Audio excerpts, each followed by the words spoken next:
Janet Thompson has a Master's in Economics from the University of London. She's very interested in policy analysis and development. Among her concerns are the continuous assault on private property rights, the proliferation of our education system and anti-productivity philosophies, and the ever-increasing regulations too, don't we know it, that make it harder to trade in general. Would you please welcome Janet Thompson. Thank you very much, Howard Sattler. Thank you to Kathleen and Stephen for organising this, and thank you all for being here. Guess what? Governments have no capacity to produce wealth.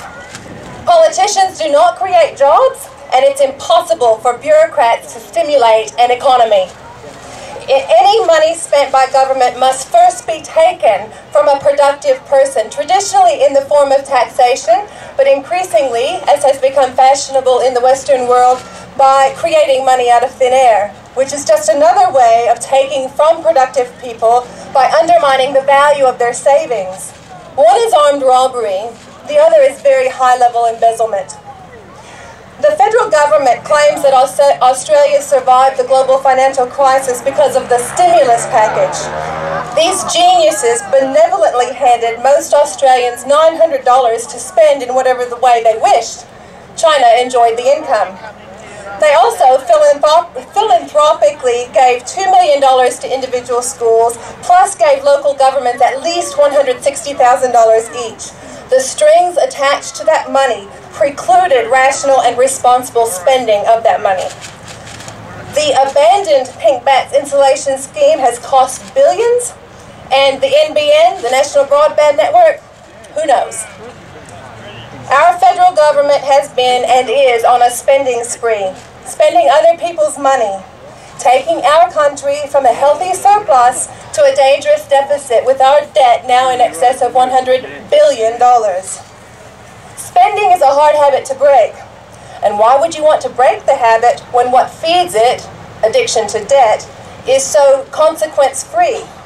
Let's party on and just impose a few additional taxes on industries that are already providing the tax money with which we can buy off constituents. They'll never miss it. So to feed its spending habit, in addition to other economy-killing schemes like a tax on carbon dioxide emissions, our government from the 1st of July next year plans to grab extra money from people who are, after many years of planning, risk-taking, and working hard, finally reaping some rewards for that risk and patience and hard work. It's tough to succeed in business, but at least markets don't discriminate. Diligent research of fundamentals can lead us to make good decisions about investments and how best to hedge our risks. But with politicians and bureaucrats insanely and constantly changing environmental, transport, planning, safety, and other regulations, business has become much more difficult in the last decade. To now add insult to injury, this government is working to impose a special tax targeted at one sector of our economy. And they face that tax by using on federal treasury modeling, which has employed an unconventional accounting method that has found that the mining industry pays 27% in tax. A recent Deloitte study that has just been released has found that the actual taxation paid by mining industry is 41.5% in royalties and company tax. Business gets exponentially more difficult when your top 3 competitors can sit down at the table with government and come up with these insane, random, and unfair taxation schemes. If Australia is to advance, we must have risk takers. In order to have risk takers, risk-taking must be rewarded.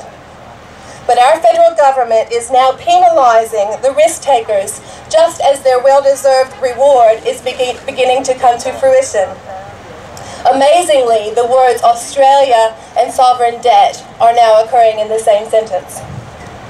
The miners that have invested capital, labor, and time into the difficult task of locating, extracting, and adding value to Australia's otherwise worthless natural resources deserve to enjoy profits after many years of lean times.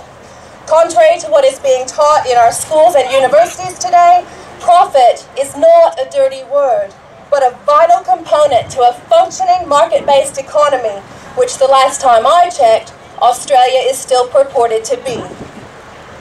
Long live the risk takers, long live the profit motive, and long live freedom from tyrannical governments who, under the guise of helping Australians or the environment, cut the legs out from underneath everything that makes improvement of both possible. Election now.